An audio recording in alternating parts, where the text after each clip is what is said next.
Sivas'ı seyret, Yar bende seni, can bende seni, dost bende seni.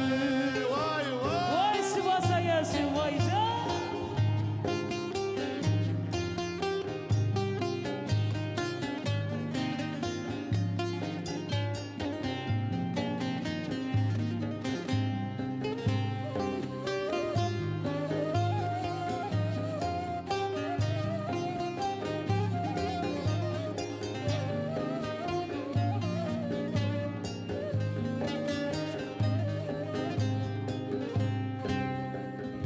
Çıkalım kaleye bir akşamüstü, bir akşamüstü.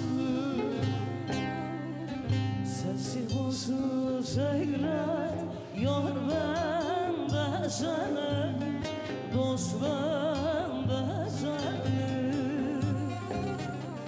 Sanma deli gönül yar sana küstü, dost sana küstü. Sen Sivas'ı seyret, yar bende seni, dost bende seni, yar bende seni.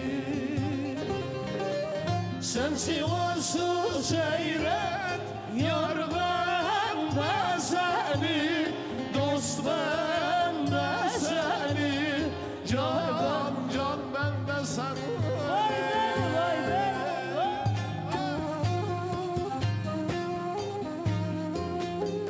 Alkışların en büyüğü sizlere gelsin. Kendinizi alkışlayın efendim. Çok teşekkür ediyoruz. Sağ olun, var olun.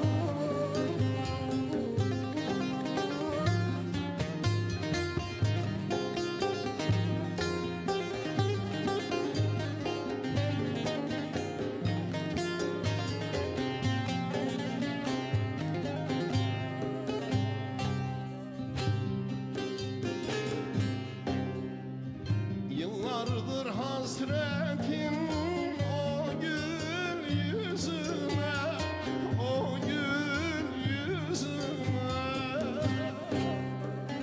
Ceylan bakışına, yeşil gözüne, kara gözüne. Başım